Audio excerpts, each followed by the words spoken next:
What's up, everybody?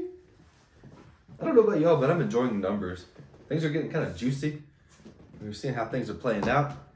They just scoped out the land of Canaan, and they're like, these people are too big for us. We saw some giants, the descendants of Anak, and to us, we're just like grasshoppers to them.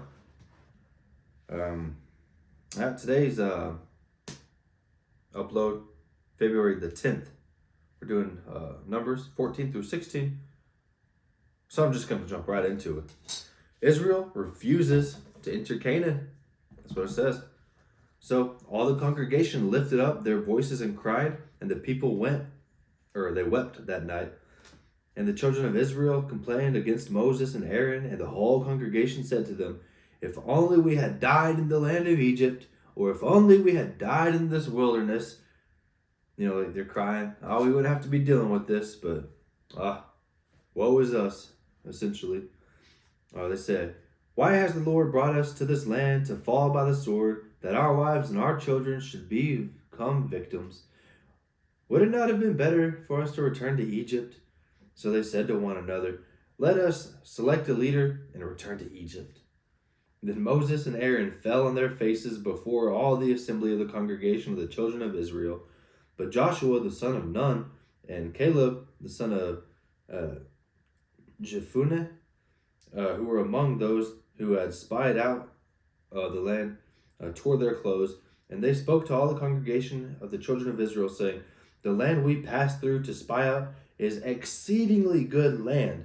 If the Lord delights in us, then he will bring us into this land, and will give it to us, a land which flows with milk and honey.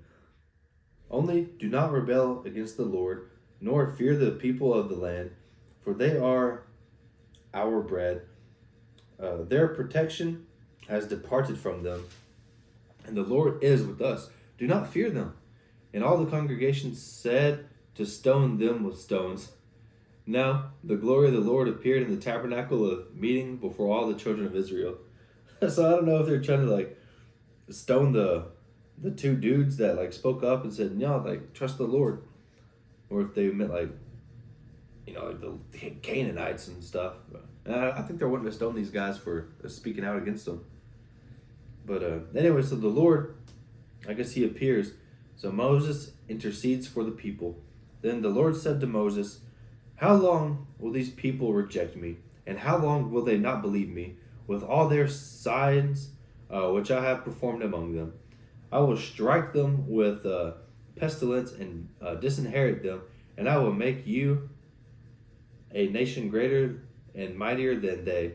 And Moses said to the Lord, "Then the Egyptians will hear it, for by your might you brought these people up from among them.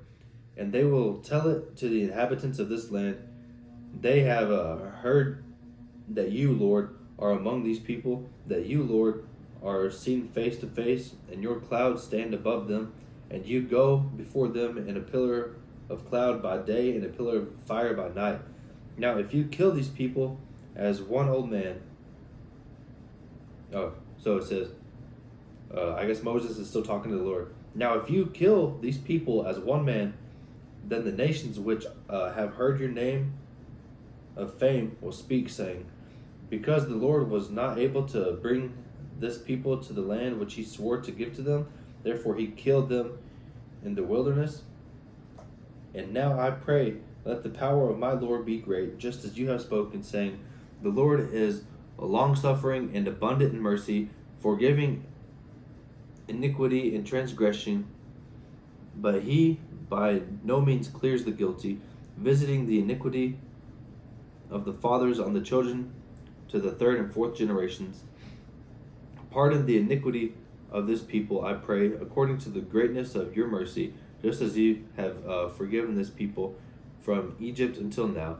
Then the Lord said, "I have pardoned according to your word, but truly, as I live, all the earth shall be filled with the glory of the Lord, because all these men who have seen my glory and the signs which I did in Egypt and in the wilderness, and have put me to the test now these 10 times, and have not heeded my voice, They certainly shall not see the land of which I swore to their fathers, nor any of these who reject me see it. But my servant Caleb, because he has a different spirit in him and has followed me fully, I will bring into the land where he went, and his descendants shall inherit it. Now the Amalekites and the Canaanites dwell in the valley. Tomorrow turn and move out into the wilderness by the way of the Red Sea. So it looks like the Lord's mad. He's saying, like Caleb's going to get this land because he's got a different spirit. He's trusting me. He spoke up saying, trust the Lord. And Moses was begging the Lord to forgive all the people for speaking out against him, not trusting him after he's done all these miracles. And I guess now the Lord's like, yeah, just turn away, go back to the Red Sea. He's fed up with them. So onward, still on Numbers 14. This is starting at 26. The death sentence of the rebels. And the Lord spoke to Moses and Aaron, saying, how long shall I bear with this evil congregation who complains against me? I have heard the complaints which the children of Israel make against me. Say to them, as I live, says the Lord, just as you have spoken in my hearing, so I will do to you. The carcasses of you who have complained against me shall fall in this wilderness, all of you who are numbered according to your entire number, from 20 years old and above, except for Caleb the son of Jephunneh and Joshua the son of Nun. You shall by no means enter the land which I swore I would make you dwell in. But your little ones, whom you said would be victims, I will bring in, and they shall know the land which you have despised. But as for you, your carcasses shall fall in this wilderness, and your sons shall be shepherds in the wilderness 40 years, and bear the burnt of your infidelity, until your carcasses are consumed in the wilderness. According to the number of days in which you spied out the land, 40 days, for each day you shall bear your guilt 1 year, namely 40 years, and you shall know my rejection. I, the Lord, have spoken this. I will surely do so to all this evil congregation who are gathered together against me. In this wilderness they shall be consumed, and they shall die. So I guess the Lord hears everything. He heard them talking bad, so they're doomed. Now the men whom Moses sent to spy out on the land, who returned and made all the congregation complain against him by bringing a bad report of the land, those very men who brought the evil report about the land died by the plague before the Lord. But Joshua the son of Nun and Caleb the son of Jephunneh remained alive, of the men who went to spy on the land. A futile invasion attempt. Numbers 14:39. Then Moses told these words to all the children of Israel, and the people mourned greatly. And they rose early in the morning, and they went to the top of the mountain, saying, here we are, and we will go up to the place which the Lord has promised, for we have sinned. And Moses said, now why do your transgressions the command of the Lord? Now why do you transgress the command of the Lord? For this will not succeed. Do not go up, lest you will be defeated by your enemies, for the Lord is not among you. For the Amalekites and the Canaanites are there before you, and you shall fall by the sword, because you have turned away from the Lord, and the Lord will not be with you. But they presumed to go up to the mountaintop. Nevertheless, neither the ark of the covenant or the Lord nor Moses departed from the camp. Then the Amalekites and the Canaanites who dwelt in that mountain came down and attacked them and drove them back as far as Hormah. So yeah, these people, they were trying to, now we're going to trust the word of the Lord. We're going to go into the land. He wasn't with them, because he's got a new covenant with them right now, where they got to be in the wilderness for 40 years, it seems like. Well, on to Numbers 15, laws of grain and drink offerings. So the Lord spoke again to Moses, saying, speak to the children of Israel and say to them, when you have come into the land you are to inhabit, which I am giving to you,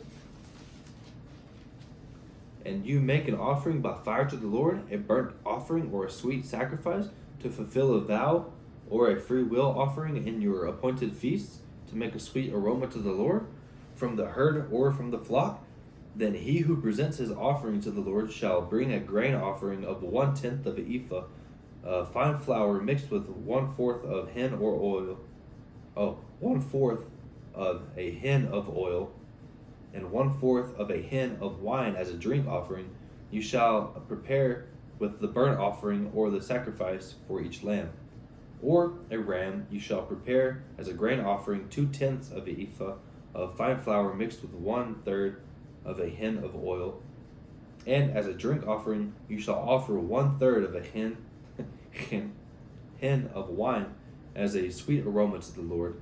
And when you prepare a young bull as a burnt offering, or as a sacrifice to fulfill a vow, or as a peace offering to the Lord, then they shall be offered with the young bull a grain offering of 3/10 of an ephah of fine flour mixed with half a hin of oil. And you shall bring as a drink offering half a hin of wine as an offering made by fire, a sweet aroma to the Lord. Thus it shall be done for each young bull, for each ram, or for each lamb or young goat, according to the number that you prepare, so you shall do with everyone according to the number, or according to their number. All who are native born shall do these things in this manner, in presenting an offering made by fire, a sweet aroma to the Lord. And if a stranger dwells with you, or whoever is among you throughout your generations, and would present an offering made by fire, a sweet aroma to the Lord, just as you do, they shall do. One ordinance shall be for you of the assembly, and for the stranger who dwells with you, an ordinance forever throughout your generations. As you are, so shall the stranger be before the Lord. One law and one custom shall be for you and the stranger who dwells with you. Again, the Lord spoke to Moses, saying, Speak to the children of Israel, and say to them, When you come into the land to which I bring you, then it will be, when you eat of the bread of the land, that you shall offer up a heave offering to the Lord.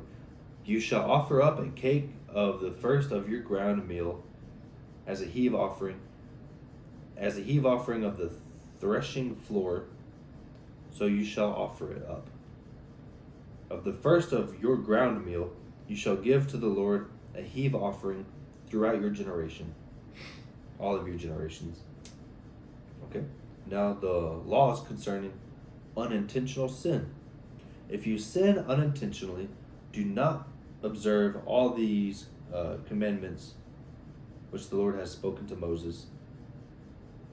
If you sin unintentionally and do not observe all the commandments that the Lord spoke to Moses, all that the Lord has commanded you by the hand of Moses, from the day the Lord gave commandment and onward throughout your generations, then it will be, if it is unintentionally committed, without the knowledge of the congregation, that the whole congregation shall offer one young bull as a burnt offering, a sweet aroma to the Lord, with its grain offering and its drink offering according to the ordinance, and one kid of the goats as a sin offering.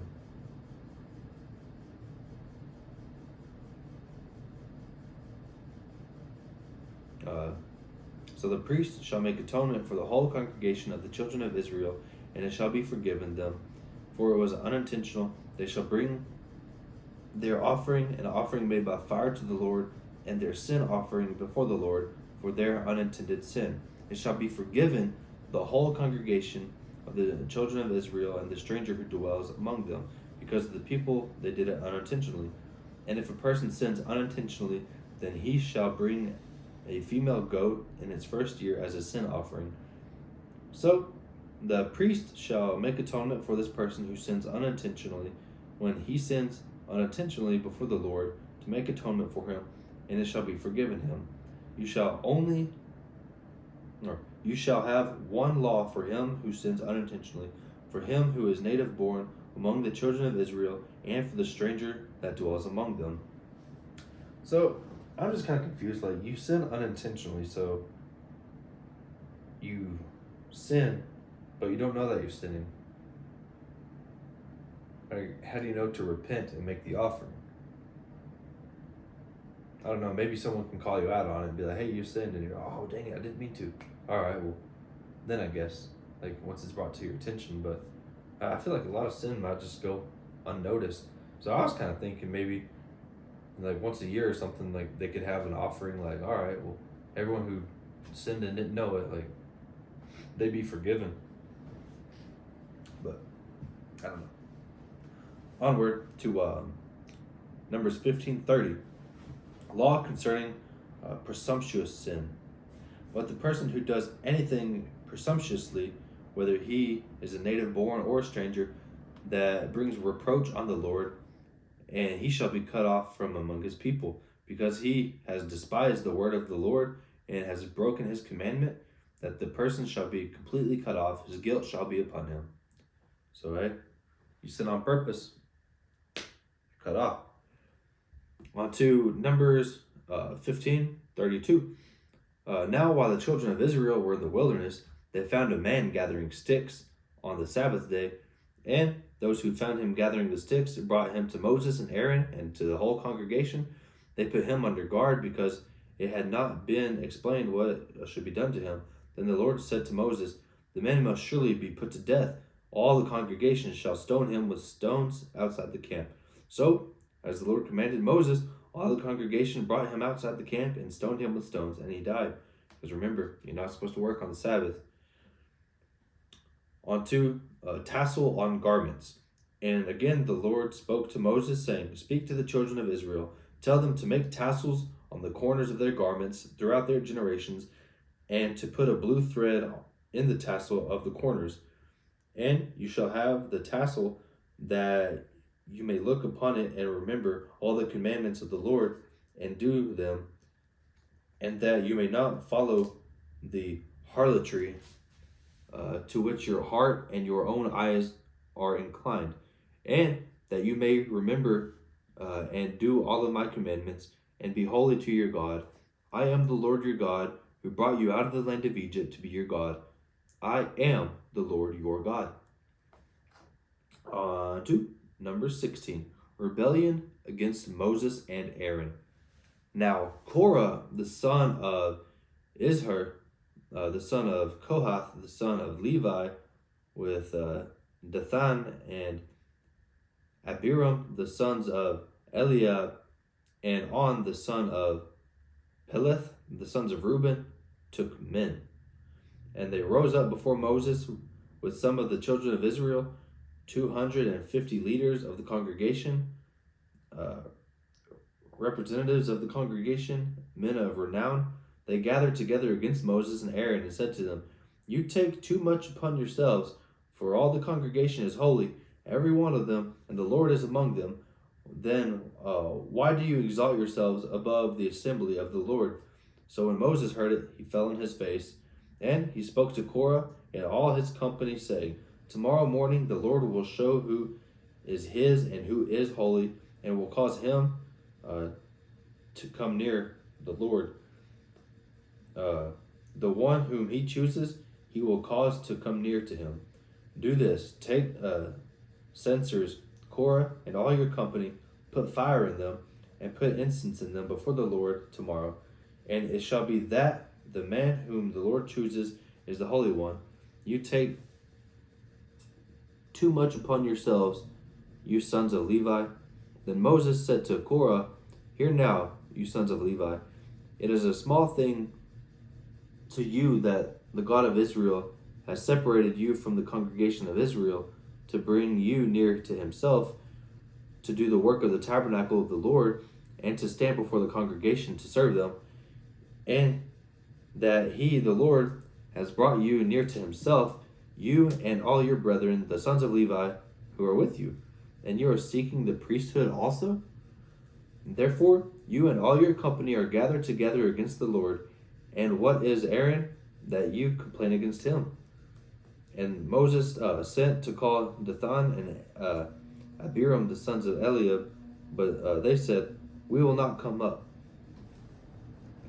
Is it a small thing that you have brought up?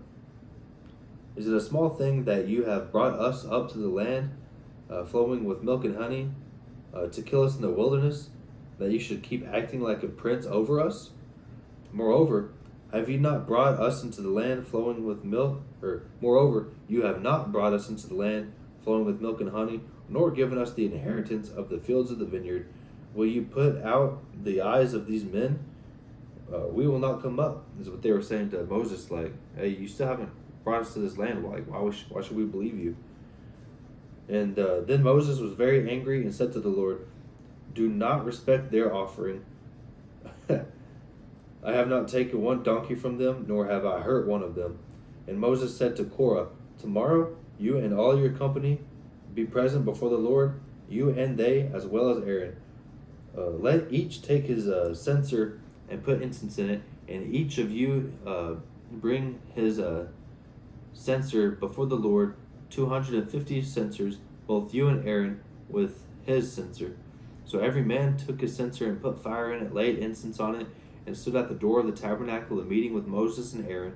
And Korah gathered up all the congregation against them at the door of the tabernacle of meeting. Then the glory of the Lord appeared to all the congregation, and the Lord spoke to Moses and Aaron, saying, separate yourselves from among this congregation, that I may consume them in a moment.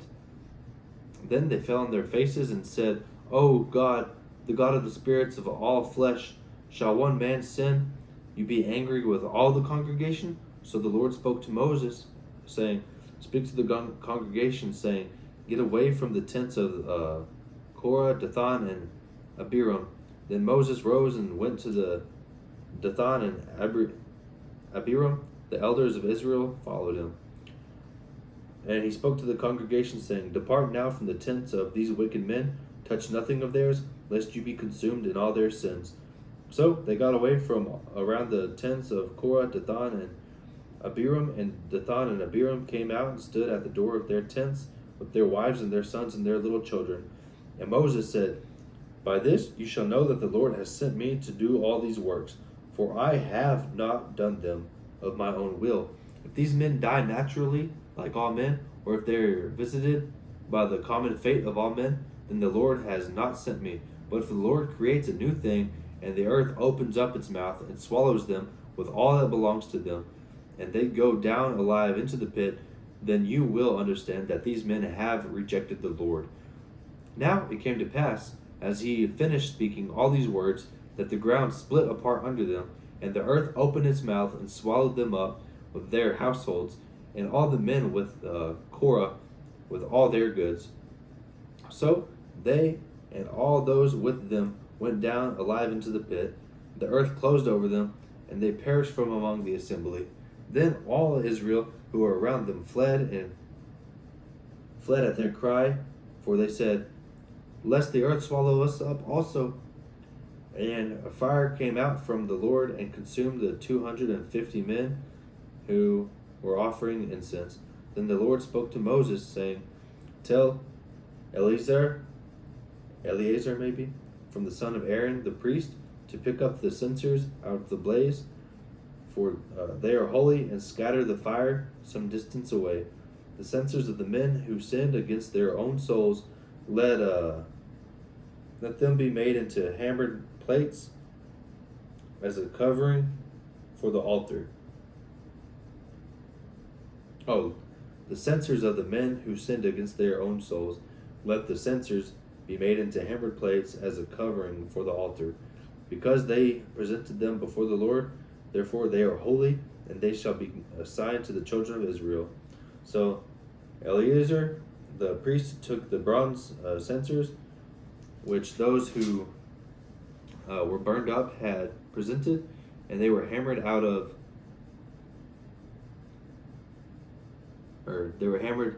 as a covering on the altar, to be a memorial to the children of Israel, that no outsider who is not a descendant of Aaron should come near to offer the incense before the Lord, that he may not become like Korah and his companions, just as the Lord had said to him through Moses. And now we're on the home stretch of Numbers 16:41, complaints of the people. On the next day, all the congregation of the children of Israel complained against Moses and Aaron, saying, "You have killed the people of the Lord." Now it happened, when the congregation had gathered against Moses and Aaron, that they turned toward the tabernacle of meeting, and suddenly the cloud covered it, and the glory of the Lord appeared. Then Moses and Aaron came before the tabernacle of meeting, and the Lord spoke to Moses, saying, Get away from among this congregation, that I may consume them in a moment. And they fell on their faces. So Moses said to Aaron, Take a censer and put fire in it from the altar, and put incense on it, and take it quickly to the congregation, and make atonement for them, for wrath has gone out from the Lord, the plague has begun. Then Aaron took it as Moses commanded, and ran into the midst of the assembly, and already the plague had begun among them. So he put the incense on and made atonement for the people, and he stood between the dead and the living, so the plague was stopped. Now those who died in the plague were 14,700, besides those who died in the Korah incident. So Aaron returned to Moses at the door of the tabernacle meeting, for the plague had stopped. So it looks like the Lord was trying to kill all these people, and I don't know, maybe Moses was overstepping and had Aaron go make atonement for these people and stop the plague. So yeah, I don't know. Maybe the Lord will be mad about that. But we'll have to wait till tomorrow, because that's it for today. Thank you for tuning in. It's a pleasure being here, serving everybody. If you would, just keep getting the word out. Like, comment, subscribe, and we'll see you on the next one. Thank you.